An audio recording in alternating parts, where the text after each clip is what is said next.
মুসলমান গো, আল্লাহর কাছে যেতে হবে, মরণ তো হবে গো যুবক। কখন মরবা, কোন টাইমে মরবা, জীবনের কোনো গ্যারান্টি নাই গো যুবক।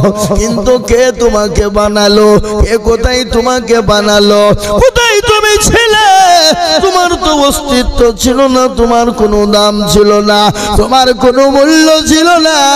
আমি আল্লাহ তোমাকে দাম দিয়েছি। আজকে তোমার কত দাম, কত নাম, কত কালচার। আজকে ভালো ডাক্তার, আজকে ভালো মাস্টার, আজকে ভালো পয়সাওয়ালা, আজকে ভালো গাড়িওয়ালা, আজকে ভালো দেখনেওয়ালা, কিন্তু কালকে তুমি ছিলে না পাক। আল্লাহর কোরআন বলেছে আল আদাল ইনসানি হিদুম মিনাদ দাহর লাম ইয়াকুন শাইয়্যাম মাজকুরা। আল্লাহ বলে বান্দারে তোমার অস্তিত্ব ছিল না, কেউ তোমাকে চিনত না, তোমার পরিচয় ছিল না। আমি আল্লাহ তোমার মা এবং বাপের মিলনের কারণে এক জাররা নাপাক পানি দিয়ে আমি আল্লাহ তোমার মায়ের রহমে প্রবেশ করে দিলাম। এক জাররা নাপাক পানি, এক জাররা পানি দিয়ে আমি তেল তেল তেল তেল করে তোমাকে তৈরি করলাম। রক্ত থেকে মাংস তৈরি করে সুন্দর করে টাকচার দিয়ে, হাদিয়ে পা দিয়ে, ব্রেন চোখ ব্রেন সমস্ত দিয়ে আমি আল্লাহ তোমার মায়ের গর্ভের ভিতরে নামাজ দিন তোমাকে আশ্রয় দিলাম। ওরে বান্দা, সেই দিন তোমাকে কে খেতে দিয়েছিল? সেই দিন তো কেউ তোমাকে খেতে দেয় না। আমি আল্লাহ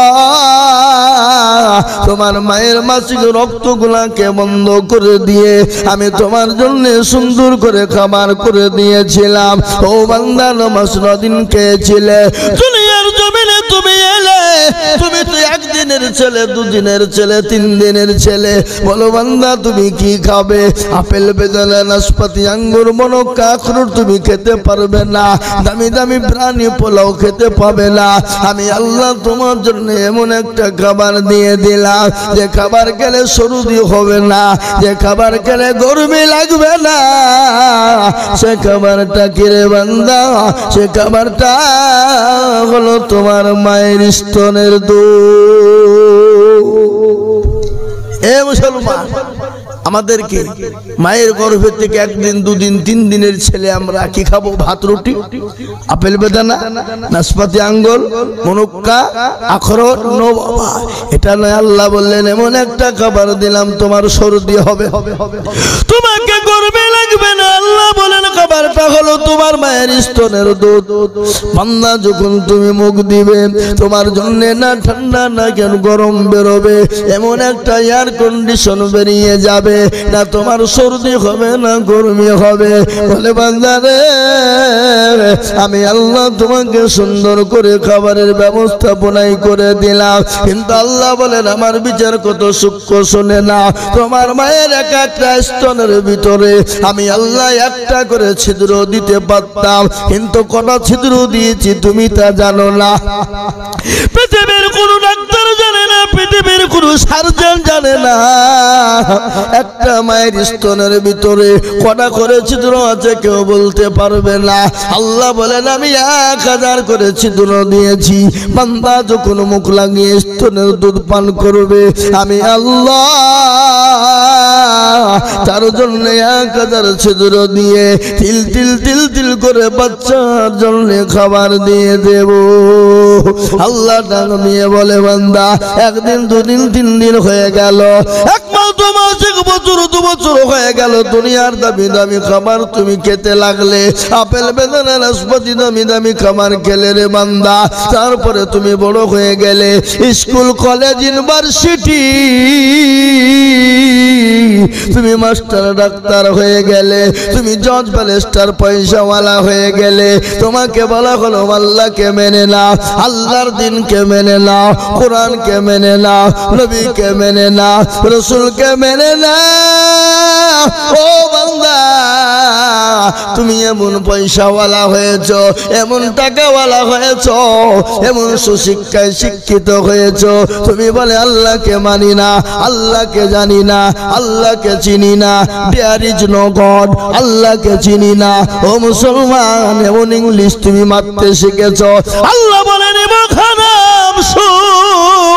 আমি আল্লাহ যদি তোর মায়ের গর্ভে থেকে তোর চোখ দুটো বন্ধ করে দিতাম, আমি আল্লাহ যদি তোর মায়ের গর্ভে থেকে তোর জবানটাকে বন্ধ করে দিতাম, আমি আল্লাহ যদি তোর মায়ের গর্ভে থেকে তোর হাত পা ন্যাংরা লুলো করে দিতাম, পৃথিবীর এমন কোনো সার্জন ছিল না, পৃথিবীর এমন কোনো ডাক্তার ছিল না, পৃথিবীর এমন কোনো দার্শনিক ছিল না যে তোর হাত পা চোখ নাক কান ফিরিয়ে দিতে পারবে গো?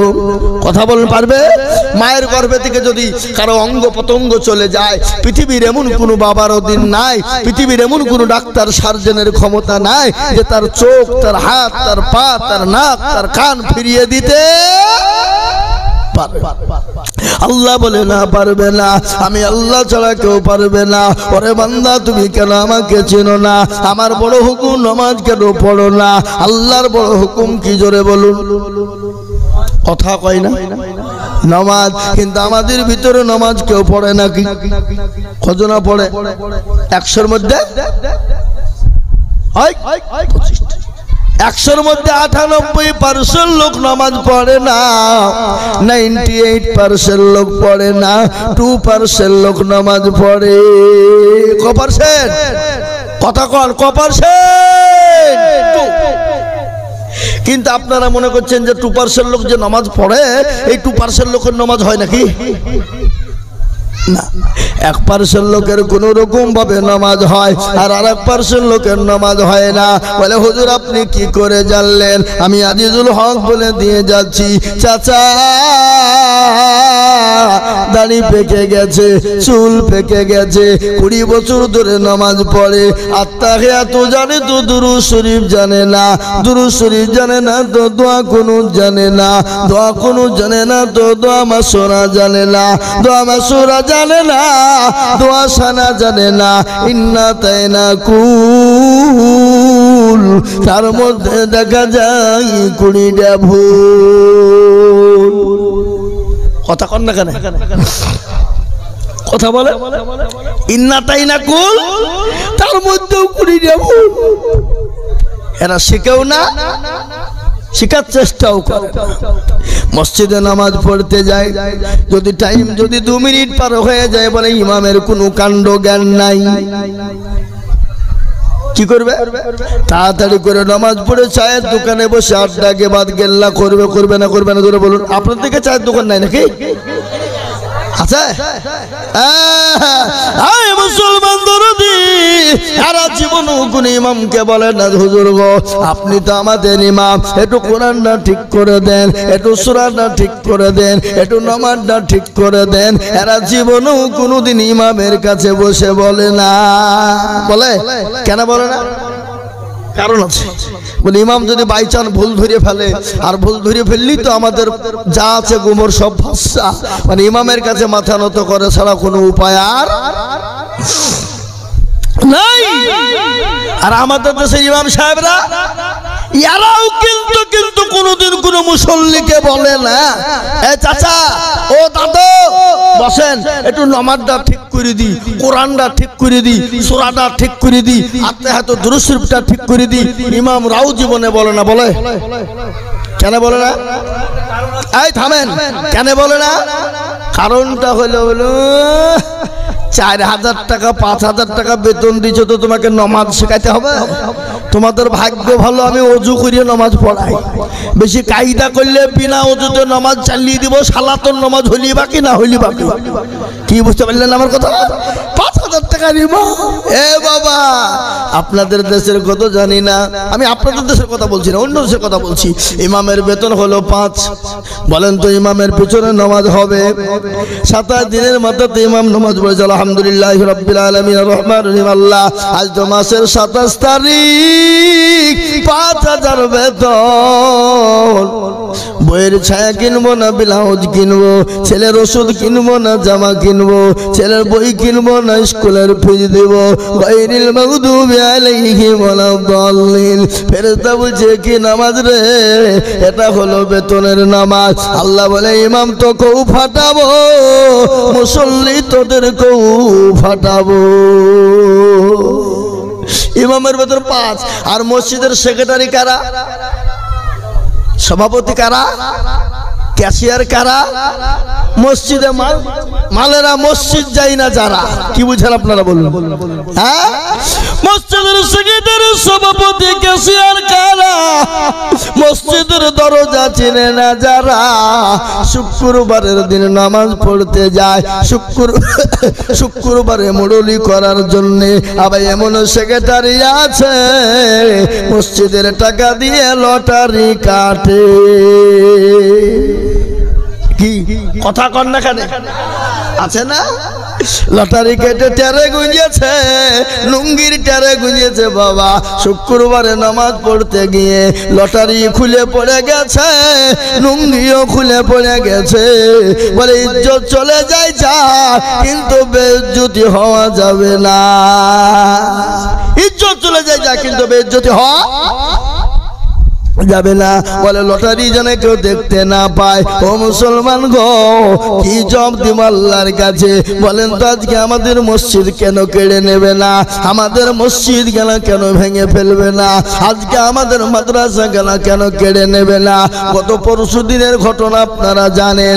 ভারতবর্ষে কেস করেছিল, ভারতের যত মাদ্রাসা আছে সমস্ত মাদ্রাসা বন্ধ করে দিতে হবে।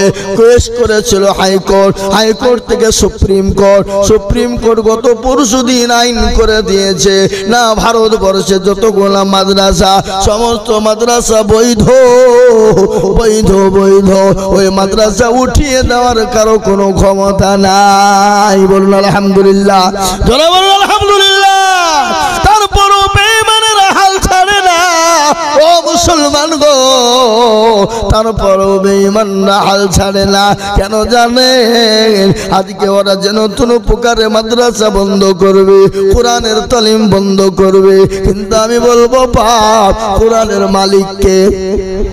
আরো জোরে বলুন, কোরআনের মালিক আল্লাহ, দিনের মালিককে, ইসলামের মালিককে। আল্লাহ বলে ইন্না দীনা ইনদাল্লাহিল ইসলাম। আল্লাহর কাছে মানিত ধর্ম একটা, যে ধর্মটার নাম হলো ইসলাম। সেই ধর্মটার নাম কি? জোরে কর না ভাই।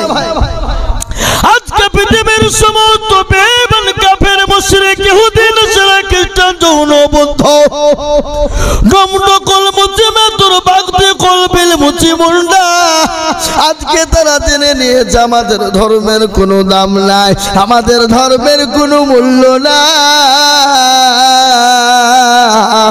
আমাদের ধর্মের কোনো অস্তিত্ব নাই। একটাই ধর্ম, সেটা হলো ইসলাম। সুতরাং ইসলামকে মিটিয়ে দিতে হবে, কোরআনকে মিটিয়ে দিতে হবে।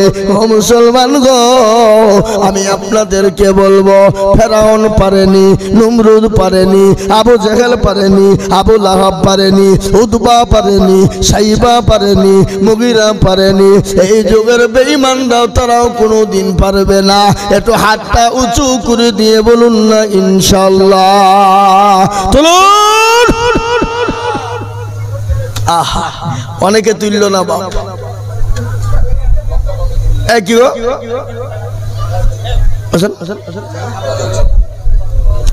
অনেকেই তুলল না কেন? ওরা মনে মনে করছে যে তুললি মনে হয় বিপদ রে। কিন্তু যে তুল্য সে জিতে গেল, যে তুল্য না সে ঠকে গেল। ঠকলো না? নতুন গ্রামের মানুষ চালাক মাল বদনাই করে পানি নিয়ে মাঠে গেছে কি করতে? পায়খানা করবো বলে। কিন্তু পায়খানা করতে গিয়ে বাবা শুনলেন, পায়খানা বন্ধ করতে পায়খানা ফিরতে গিয়ে দেখছে বদনা ফুটু, পায়খানা ফেরার পরে দেখছে বদনায় পানি নাই। যা কালকে আজিজুল হক আইলো তাই ঠকাইতে পারলো না আতি বদনা ঠকিয়ে ফেললি তো দাঁড়া কালকে কি করে ঠকাস আমি দেখবো আবার তারপর দিন বদনাই করে পানি নিয়ে গেছে বলছে আজকে আগে পানি খরচ করব তারপরে পায়খানা ফিরবো দেখি কি করে ঠকাস এ বাবা তো যারা হাত তুললো তারা জিতলো আর যারা তুললো না তারা ঠকে গেল তাই আমি আপনাদেরকে আর একবার বলবো বা গোটা পৃথিবীর বেঈমানরা যদি একদিকে হয়ে যায় ইসলামকে মেটানো যাবে না কোরআনকে মেটানো যাবে না মসজিদ মাদ্রাসাকে শেষ করা যাবে না একটু হাত উঁচু করে দিয়ে বলুন না ইনশাআল্লাহ।